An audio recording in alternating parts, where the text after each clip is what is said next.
I think this is all just a big misunderstanding, and I hope that the NFL feels that way. Fans of a logo which came to symbolize New Orleans' comeback after Katrina appear to be fighting back. The NFL sent cease and desist letters to 2 local companies that use the fleur-de-lis in their sales and marketing. But a local attorney who is an expert on free speech issues says time is on his side. Rob Masson reports. It is a logo that gained popularity during one of the city's darkest times. After Katrina, it was kind of a rallying cry, and after 20 years, it was probably pretty surprising to get a letter like this. Earlier this week, the NFL sent a letter to Defend New Orleans, asking it to cease all unauthorized use of NFL marks.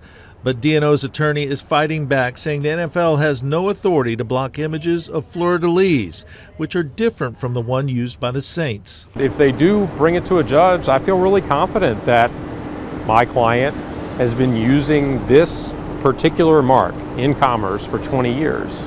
And, I feel confident that people don't see the New Orleans Saints when they see the Defend New Orleans logo. Last week, the NFL put another local business, Tailgate NOLA, on notice for unauthorized promotional use of NFL marks. I didn't know how to respond or what to think.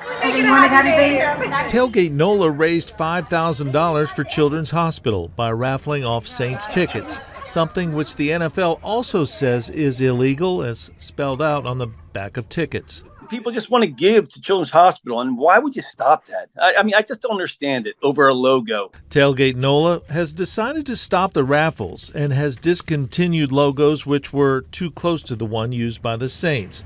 But Defend NOLA says it's not removing any of its products, and it says they've seen an uptick in business since the NFL served notice. The quote by Winston Churchill, "Those who do not learn from history are bound to repeat it." Patent attorney Seth Nurbas says the NFL failed in previous efforts to block companies from using images of the fleur-de-lis. The NFL just completely backed down on the fleur-de-lis issue.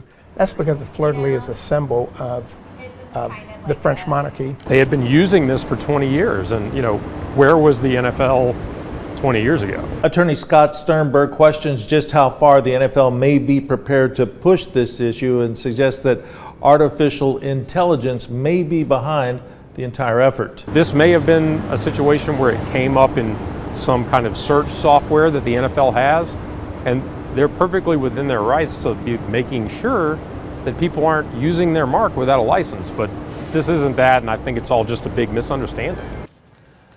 And attorney Scott Sternberg, who also represented Fox 8, told the NFL that Defend New Orleans will not stop selling its T-shirts. In fact, the company again says they've had an uptick in sales. We reached out to the NFL for comment, but have not heard back.